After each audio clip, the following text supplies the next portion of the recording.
Hey y'all, hey, it's your girl Morgan Renee tuning in for another story time with memoir.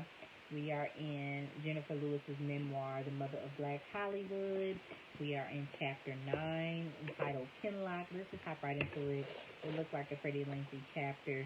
I just had a great talk with my grandmother. She put some things on my soul that I need to go sit with. So I may not make it through this chapter, to be honest. It is kind of long. But we're going to get through what we can, okay? All right, chapter 9, Kinloch, from Jenifer Lewis, The Mother of Black Hollywood. Kinloch is where she's from, Kinloch, Missouri. My earliest memory of Mama is her roughly pulling a white ruffled shirt over my head when I had the measles. Mama, it hurts, I said, referring to the shirt on my tender skin. She softened, but just a bit. She had no time for coddling. Dorothy Mae Johnson Lewis, the eldest of 16 children, was herself the mother of 7 by the age of 26. Good Lord. To say Mama was strong-willed and outspoken is an understatement. Once, ADC, welfare, sent a white male investigator to our house. When Mama opened the front door, the social worker peered in and said, "Nigger, how can you afford a piano?" Mama calmly said, "Just a moment," and closed the door. 30 seconds later, she reopened the door and threw a bucket of piss dead in his face. My mother was the sort who found my father in a bar with another woman and took his cash from him right on the spot. She told his date, "You're going to buy your own drinks tonight because this money is going to feed his 7 kids." Edward James Lewis. My father was a sharply dressed, good-looking man, the color of walnuts that grew plentifully around town. The story goes that my mother was walking home from high school one day when Ed rolled up on his bicycle, put her on the seat, rolled her to a romantic spot, and proposed. She was 19 years old, and they married in 1949. I arrived in 1957 after Willa Trail, Bertrella, Larry, Edward, Bates. I don't know how to pronounce this. It's B-A-apostrophe-Y, bro. Edward Bay Bro. Bay Bro. We're going to call him Bay Bro because I ain't got time. Bay Bro, Robin, and Jackie. My parents separated when I was just 2 weeks old, and Daddy wasn't around a lot as I grew up. Like many men in Kinloch, Daddy drank. He was often out of work, again, like a lot of men in Kinloch, and when he did work, it was for low wages. Kinloch was the first self-governing black town in Missouri. We were a racially segregated island of poverty surrounded by the white St. Louis suburbs, Berkeley and Ferguson. Yes, that Ferguson, where the murder of a young black man by a police officer in 2014 reinvigorated a nationwide movement against police violence. The Kinloch of my childhood consisted of little wood houses, some not more than shacks, outhouses, and rocky roads. Most residents were so damn poor they couldn't afford to go to the doctor unless they were damn near dead. It seemed that people were always dying just walking down the street or coming out to the Thread and Needle, the only legal bar in town. There were many underground juke joints that sold moonshine. Diabetes, high blood pressure, and heart attacks took out all kinds of folk, young and old. Drugs weren't pervasive during my formative years, but there were plenty of liquor stores and alcoholism was the norm, along with the violence and despair that often occur when people see no way out of their lives. No one could afford a gun, but there were plenty of knives, bricks, and baseball bats. People were always on edge in Kinloch, and a fight was always breaking out, sometimes right there at home. Don't get me wrong, there were a lot of good things about Kinloch, too, especially the benefits of growing up in an all-black town. The people in authority came from our community and were part of our culture. We had our own mayor, a police force, school system, post office, stores, and churches, of course, everything but a bank. No need for a bank when no one had more cash than what was in their pocket. We had wonderful black teachers who cared that we were well educated and classes small enough for this to be possible. Kinloch produced many high achievers, including Congresswoman Maxine Waters, entertainer and activist Dick Gregory. Oh, wow, I didn't know he was from Kinloch, Missouri. R&B singer Ann Peebles and my good friend Beverly Heath. People knew each other in Kinloch. We were a tight community with half of the folk in town related in some way. We sat on front porches, calling out to each other from the road or across the yard. We had some characters, too. There was Huckabuck, Cuckoo, Chicken Neck, the Pig Feet Man, and Cat Johnny, who always drove a Cadillac. We had a number of small shops and restaurants. Shack Pappy for barbecue, Hal's Drive-In for delicious garlic fried chicken, and Uncle Dick's, where we bought dill pickles, Lay's potato chips, and penny candy. My favorites were Mary Jane's, Nut Chews, and watermelon suckers. We all ignored the sweat that dripped off the owner, Mr. Harris, and into the ice cream buckets as he bent to scoop cones for us. All the kids had their real mamas and one or two play mamas. When mama was really struggling and our refrigerator was empty, I could stop by the house of any of my play mamas, Miss Barnes, Miss Cook, or Miss Benson. When I got real lucky, someone had made a tub of greens or cornbread in a skillet or a pot of neck bones.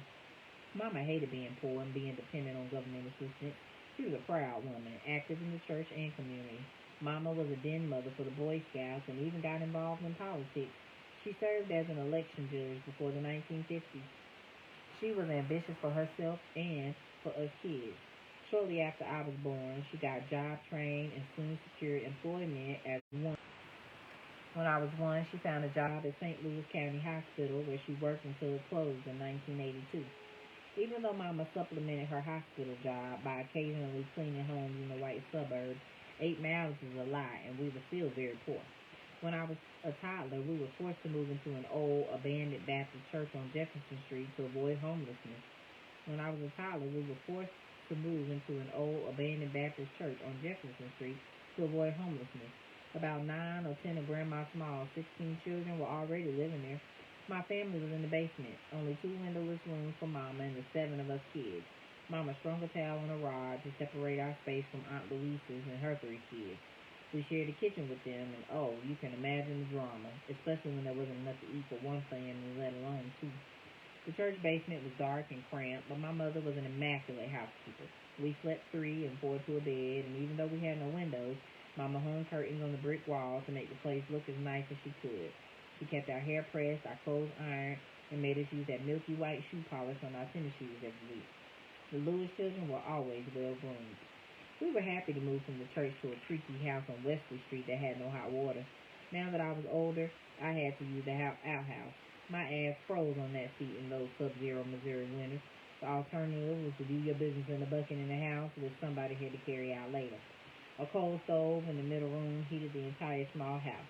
We'd huddle in front of the small black and white television to watch Godzilla, Abbott and Costello, Meet the Wolfman, or Frankenstein, which was one of my favorites, Boris Karloff, on the one channel we could get. Good reception depended on adjusting a wad of aluminum foil around the antenna and giving the console a few shakes. Being the baby of the family was a drag. Everything I got was a hand-me-down, even bath water. After we heated pots of water on the stove, Bertrella and Willa Trail would share the first tub full. Then the boys, Edward and Larry, would do the same. Then Jackie and Robin would have a fresh tub to share. I used the same water after them, lukewarm and dirty from 2 kids. I felt like an afterthought. The struggle was real, economically, physically, and emotionally. Our house was oppressive, not a happy place. There was always a sense of pressure from unseen outside forces that prevented us from having a nice house, new clothes, and plenty of toys, to the very identifiable fear that we would incur our mother's wrath. She was volatile and seemed to be angry about something or other most of the time. There were few hugs or kisses. She did not act as though she cherished us. She criticized us and ordered us around. If you disobeyed or gave Mama's ass, a beating was the consequence. But don't get it twisted. Mama was a great woman. She instilled values in her children that served us well throughout our lives. She was a model of hard work, civic involvement, and of making the best with what you got. She learned from life's hard knocks and wanted us to succeed. She would call us together, sit us down, and tell us of the dangers of the world. Education was the only defense. You will go to college, and you will finish college. Land in jail, and you will stay in jail. I was considered a bad child, quite unruly. I lied, tattled, teased, and yelled, making myself a general nuisance. I'd hit my siblings on their backs and then run and climb into Mama's lap, thumb firmly planted in my mouth. I lacked companionship. My 6 brothers and sisters paired up into 3 couples and avoided me. I left out. My 6 brothers. Why she mention 8? Was there another baby that died? Hold on now.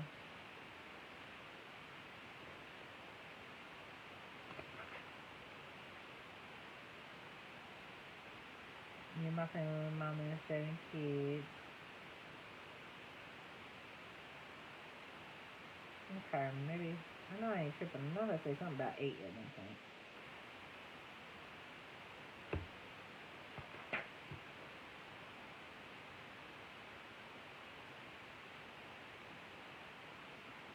I arrived in 1957 after Willow Trail Bertrella, Larry, Edward, Robin, and Jackie. Okay. Maybe, I don't know, I saw something about 8. Maybe that was a typo.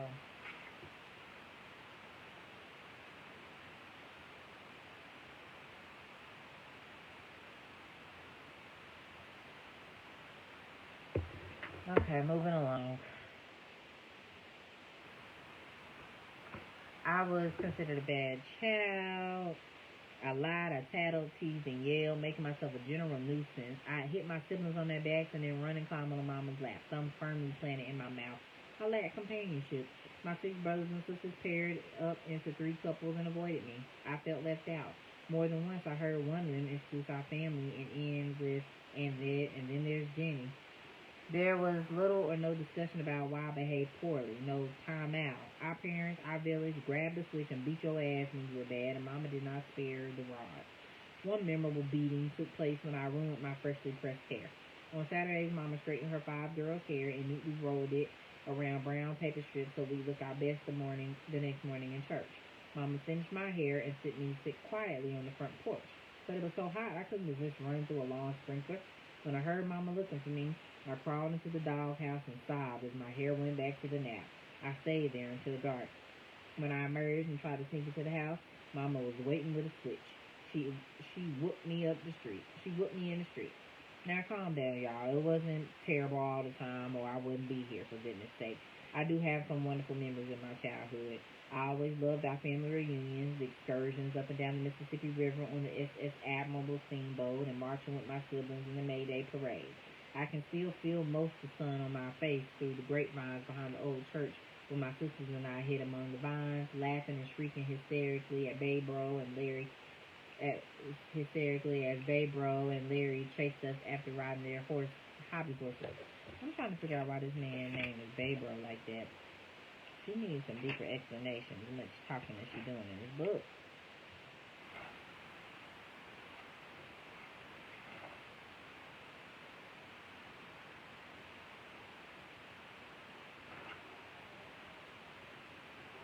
Okay, Willatrell, Bertrella, Larry, Edward, who went by Babe Bro, and Robin and Jackie. Hold on, y'all, because that 8 is going to bother me. I know I seen her say something about 8. Hold on.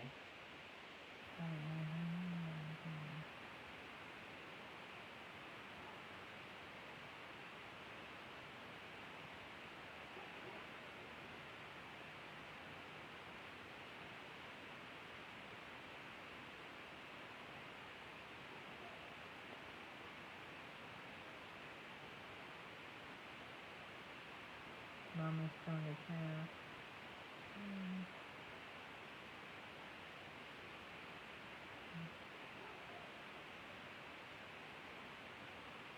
Okay, I can't find it. Let me keep going. Alright. I don't know why they named that boy Babe Bro like that.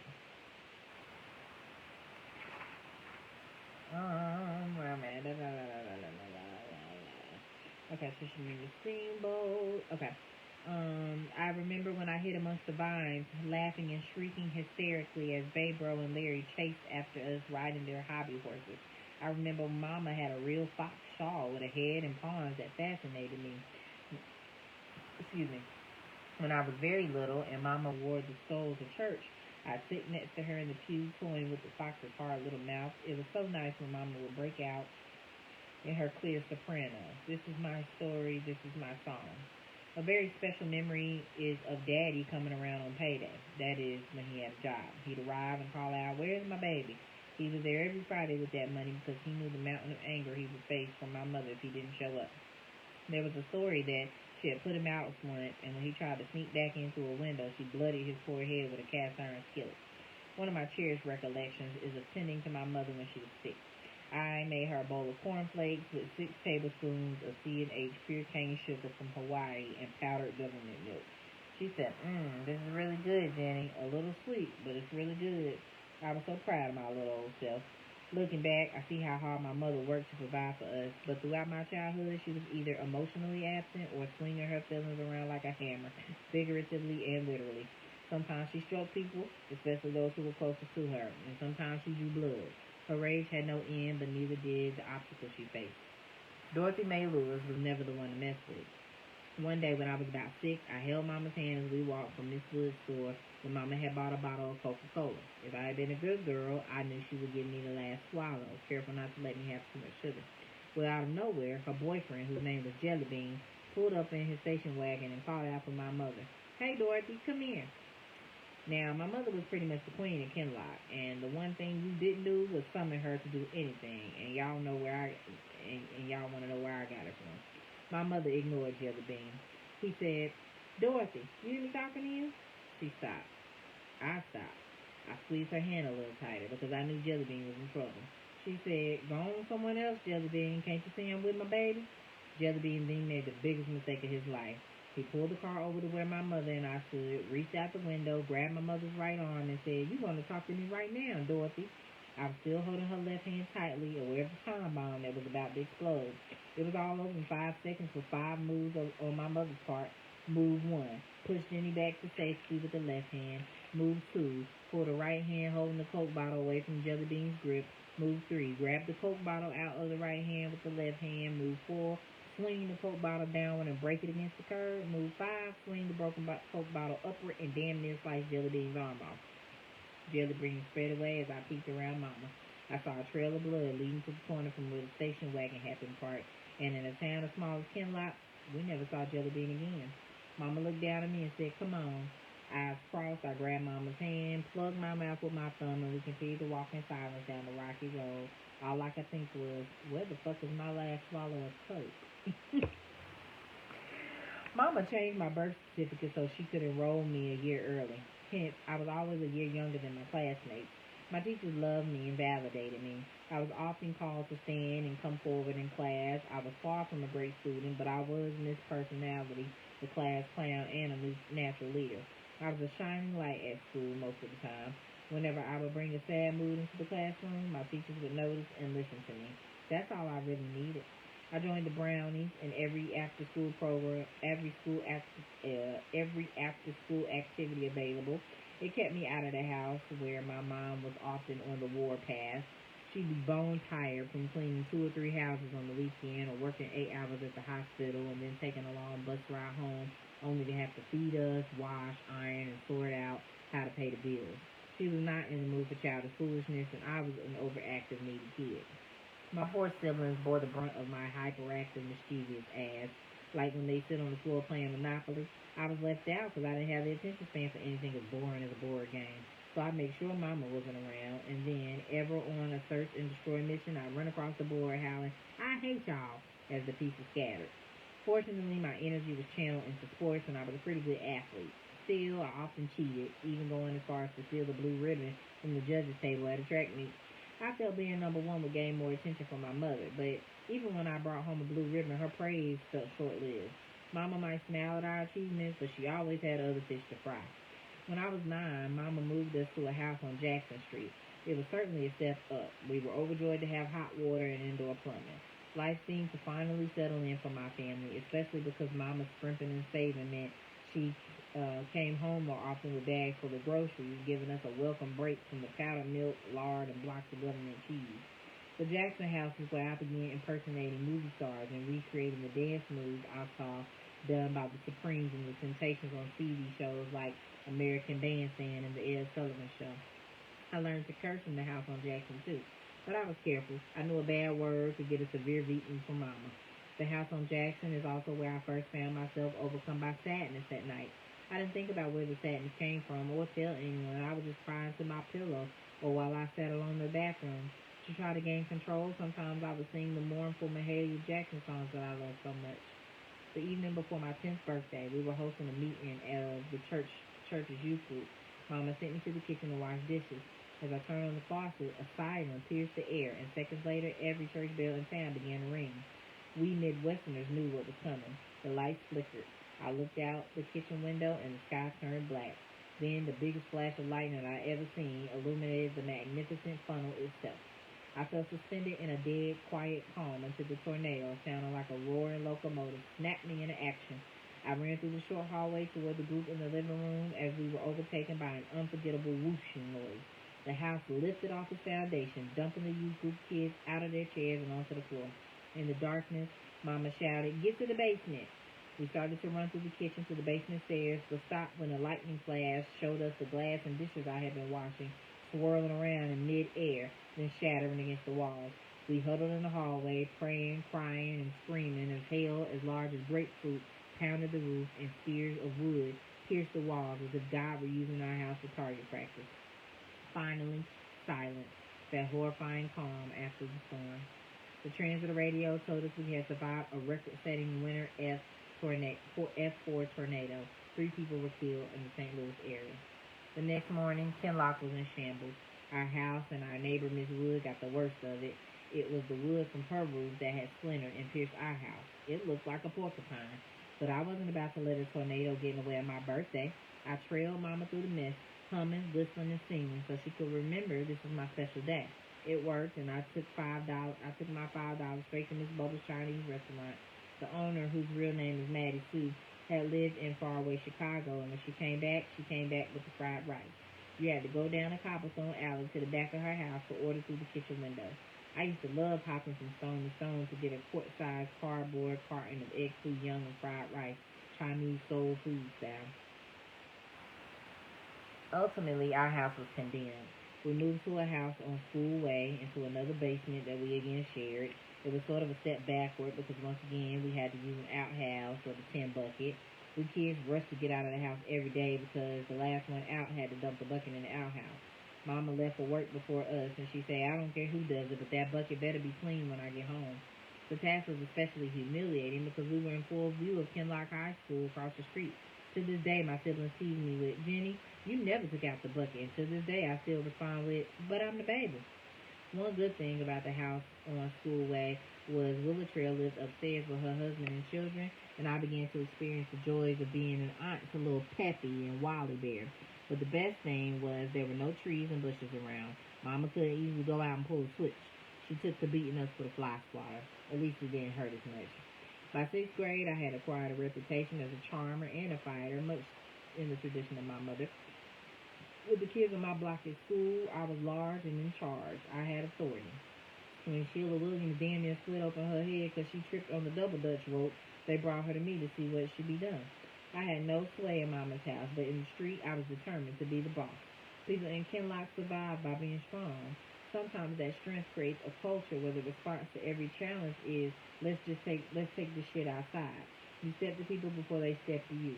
Jump in my chest and make a bird's nest was what we said when we were about to fuck somebody up. It meant, bring it, bitch. I'm ready. I was often quite the bully, but really I had little to back up my sharp tongue and controlling behavior. Sometimes I got in over my head. I teased Yvette about a rash on the back of her neck. The next day, I carried a kitchen knife, anticipating an after-school fight. I didn't know how to use it, but I was going to try if I had to. A bunch of girls followed me home, with Yvette leading the pack and determined to kick my ass. Just so happened that my dad was riding by in his friend's car when he saw the crowd of kids. He looked a little closer and saw that it was his baby about to get a beat down despite swinging a knife at her would-be attackers. He stepped right in and carried me out of there. To hear me tell the story the next day at school, I kicked butt and took names. I had the personality to convince everyone that I had won the fight.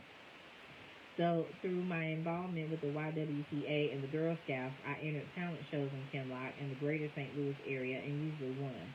I was gaining a reputation as a singer, and when our choir visited other churches, I became the most requested soloist. These experiences were proof for me that I actually had the talent to become a star.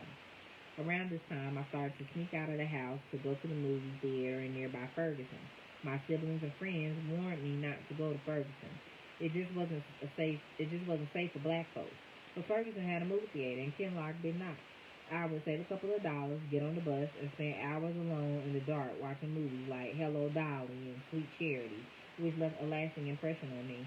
I could see my future self, and she was on screen, and she was glamorous, just like Barbara Streisand and Paula Kelly.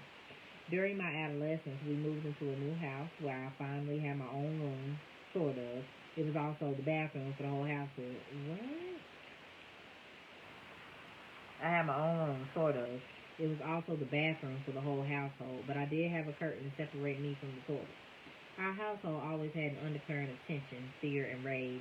There were mornings when Mama entered my room, pulled the bedclothes off me, and beat me for some infraction the night before. I was often miserable at home. When I wasn't crying alone at night, I prayed hard for Jesus to come and make everything right. And then, of course, there was church. The First Missionary Baptist Church of Kinloch, Missouri. We had to attend every function, Sunday school, Bible study, choir rehearsals, junior usher board meetings, and on and on. Church turned out to be a refuge for me because I found many kind women there who took me under their wings, including Miss Parks, head of the usher board, and of course my great aunts Ida and Memory. In addition to singing in the choir, I energetically joined in on all sorts of tasks and projects, basking in the smiles and praise of these substitute mothers. First Baptist Church was full of drama, much of it revolving around competition for the pastor's attention. My mother, like so many women in the church, was in love with her pastor. The pastor was like the chief of the village, infallible like the Pope. Women who lacked support and love, who yearned for husbands and self-esteem, often filled the void with church. The problem is that many pastors know this all too well and take full advantage. It's a tired old story that's been played out forever. My mother maintained good friendships and an active social life in and outside of church. In 1962, she was a founding member of the Wild Rose Social Club, a dozen women who would get together regularly for the next 50 years. These were hard-working women who cherished a few hours a month to socialize and sip cocktails. And baby, the Wild Roses were fabulous. They would work to outdress each other, usually in outfits they had whipped up on their finger sewing machines. I dreamed of being as stylish, hip, and fun-loving as these ladies. When the club met at our home, Mama sometimes would call me in to demonstrate the new dances, like the jerk and the funky four corners, not to be confused with the boring-ass regular four corners.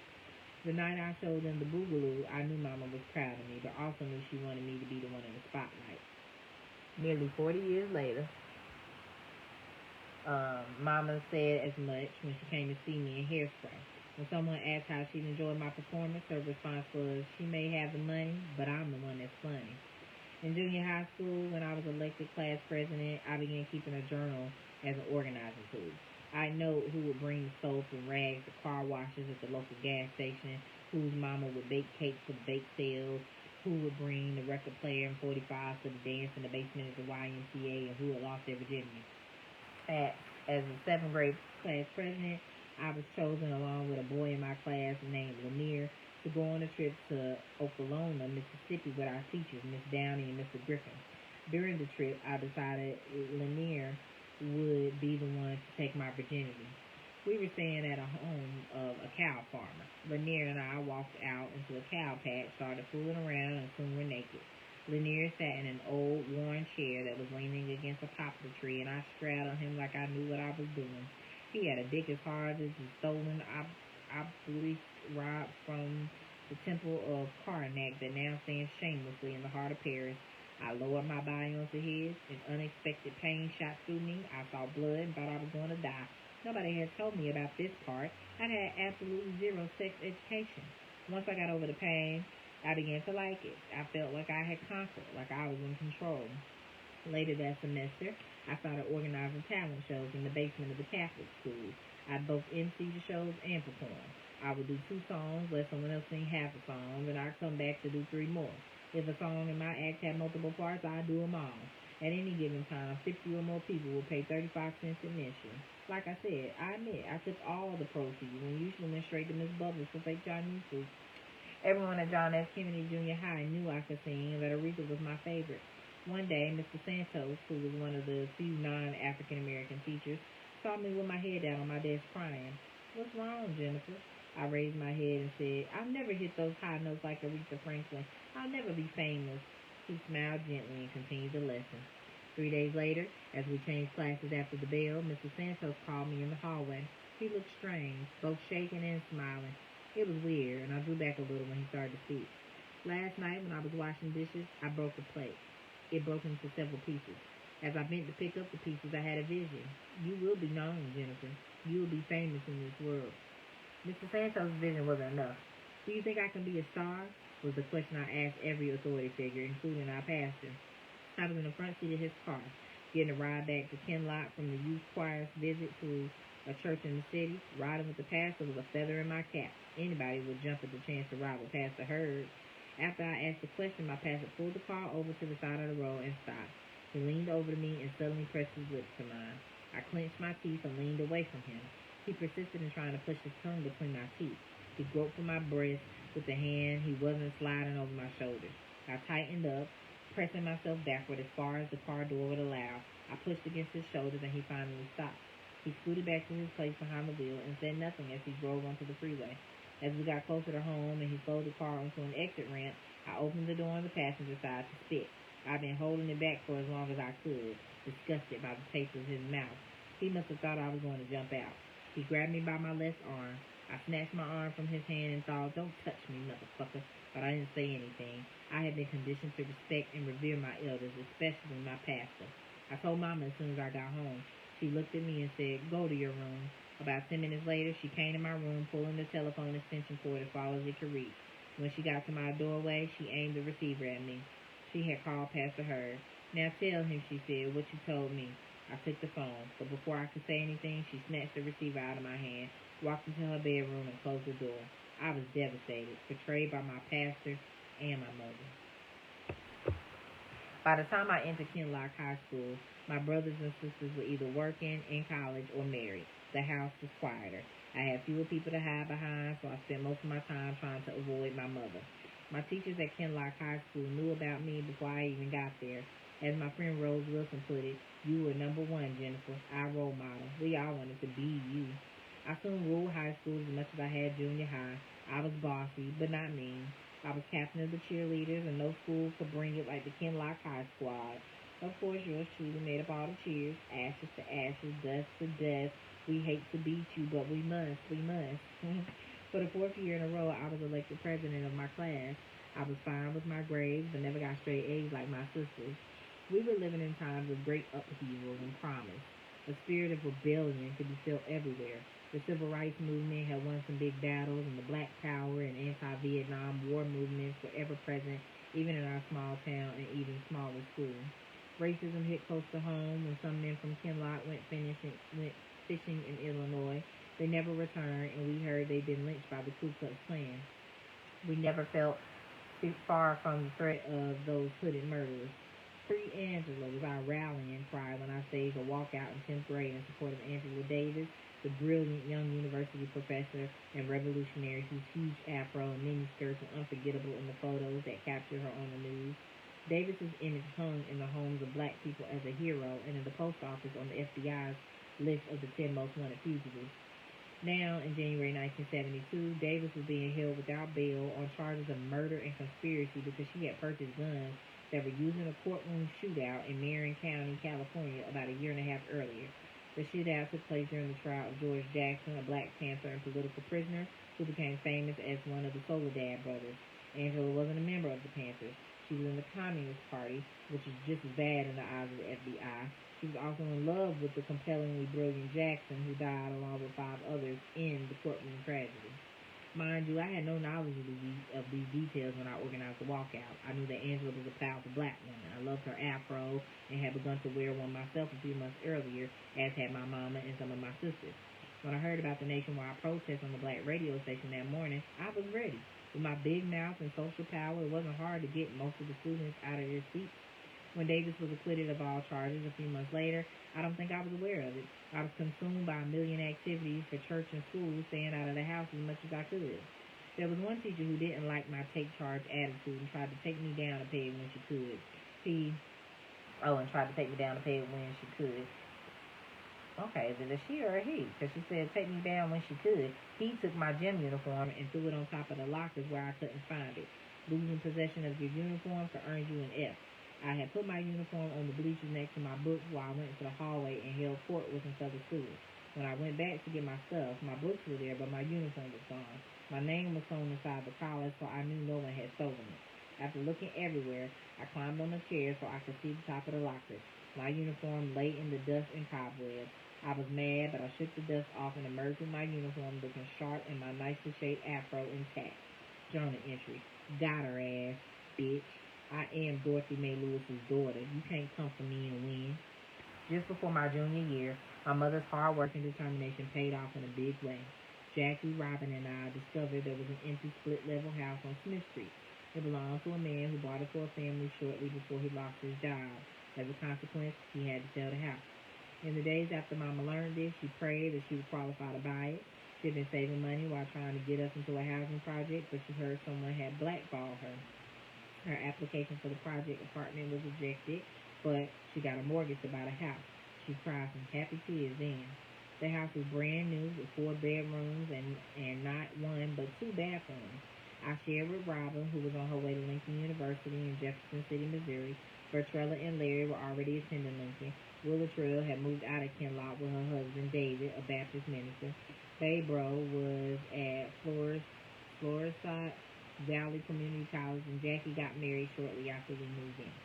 I found my first job with the neighborhood youth corps, cutting weeds, clearing out lots, and picking up litter. From time to time, I would babysit Willa Trail's children. One of the kids broke my mother's stereo. My mother said to me, "You're going to pay for that." I responded with, "No, I'm not." She slapped me and said, "You forgot who you were talking to." I was so mad. I was ready to walk. I had saved $30 and planned to take the bus somewhere. Sister Robin was sitting on a lawn chair reading a magazine when I walked down the driveway with my stuff packed. She didn't even look up when she said, "Jenny, don't do it." She knew that if I walked out of our yard, Mama would come for me and it would not be pretty. The fall of my senior year, I sought to complete my perfect record as class president for 6 years straight. My opponent, Dickie, one of my 90 cousins, was the smartest in our class, but I figured I was a shoe-in to win. I was the one who ran the car washes and bake sales that funded our junior prom. For years, I had organized our dances, and as a consequence, I had to work through them while the other students partied. I figured the classmates who liked me would surely vote for me, and the ones who didn't would be too scared not to.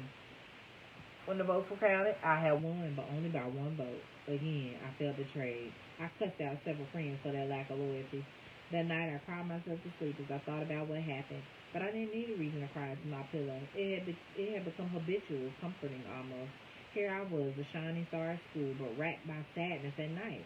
I was disappointed that my prayers to Jesus had been unanswered. It made me feel unworthy. I began to pray to my friends, in particular Mary. Unlike Jesus, she at least seemed to like me. Midway through my final semester, I met a guy at the Northland Mall. He was just a few years older, wore a sharp blue suit, had a gold front tooth, and was called, wait for it, Goldie. I was enthralled. We went on a few dates, and he taught me how to drive. He asked me for money, telling me he needed $50. I gave him $35. It made me feel even closer to him. Finally, I went to his apartment, and we had sex. I couldn't feel his small penis. I actually couldn't tell if it was in or not. Midway through, I felt him do something down there, but I couldn't tell what. Later, I figured out he had broken the condom. My guidance counselor, Ms. Butler, gave me the moral support I needed when I went to her crying about my plight. She helped me arm myself to tell Mama. The first thing I said to Mama was, "It's going to cost $200, but I have it from the gift." A few of my teachers had given me money for my upcoming graduation. They were women of modest means themselves, but they held great hope for me. They believed in my dream. Of course, Mama was disappointed, but she didn't dwell on it. I guess she sort of expected it. I wasn't valedictorian. Dickie was. I was chosen as one of the speakers at our graduation. It was a crowning achievement for a girl who'd been elected class president, voted class clown, and most likely to succeed, and dubbed the loudest. What a surprise. I delivered my speech with all the fervor and dramatics that I could. I stood before my classmates and their families, my fist raised. "Now is the time to move forward and go out into the world," I proclaimed. 2 months later, I left Kinloch for Webster University and my life ahead. The summer after my freshman year at college, Mama wanted me to come home, but I felt my place was out in the world, not back in Kinloch. I decided to stay on campus and get a job at a nearby McDonald's. 2 days of cleaning toilets and mopping floors, I begged the manager to change my duties because I am going to be famous. He assigned me to bun detail.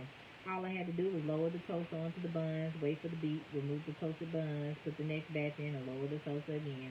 Easy enough. But then I began telling my coworker at the beverage station about a future as a movie star. I described the songs I would sing, the shows I would do, and the awards I planned to win. The toaster beat, and I lowered it while continuing to talk. It beat again, and I lowered it again, never missing a beat in my monologue about my future success. Suddenly, flames shot out from the toaster, and the buns turned to charcoal because I had lowered the toaster on the same batch about 4 times. I was fired on the spot. After that, ladies and gentlemen, I never had a job outside of show business. Wow.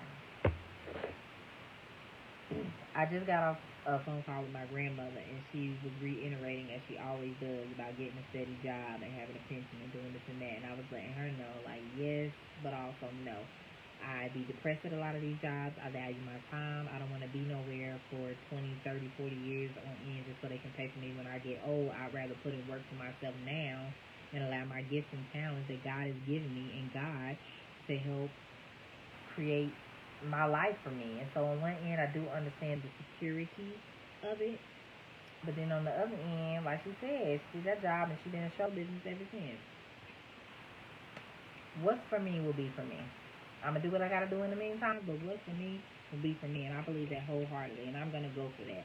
I'm going to go for that more than I go for, I need to be somewhere for 20 years so I can have a pension, so I can have something to say. Because these jobs will do what the fuck they going to do to you regardless. That shit ain't guaranteed. Kinloch receded into my past as the years rolled by. I grew closer to my siblings and was grateful when I could make it home for family reunions, kids' birthday parties, and graduations. I returned for the sad times as well. Years later, when I was living in Los Angeles, the phone rang at 5 a.m. It was my niece calling from Dallas, Texas. She said, Aunt Jenny, my daddy had a heart attack this morning, and then she screamed, and he didn't make it. I, of course, flew immediately home to comfort Mama and siblings. Dear God, our baby bro, Edward James Lewis Jr., was gone. Baby bro and I were never super close, but in my travels, I would always plan a layover in Dallas to visit him and his beautiful sweet wife Annette and their amazing 2 children, Eddie and Ashley. At Babe Bro's burial in Texas, I admitted to the crowd that I had stolen quarters out of the drawer where he kept his tips from working at the Ramada Inn during 1966. I apologized to him that day, confessing I had been driven to the crime by my addiction to Hostess Twinkies. She's so damn silly. Alright, that's the end of chapter 9. Chapter 10 is, it ain't that kind of calm, motherfucker. And we'll get to that another day. Thank y'all so much for tuning in. I appreciate y'all. Peace.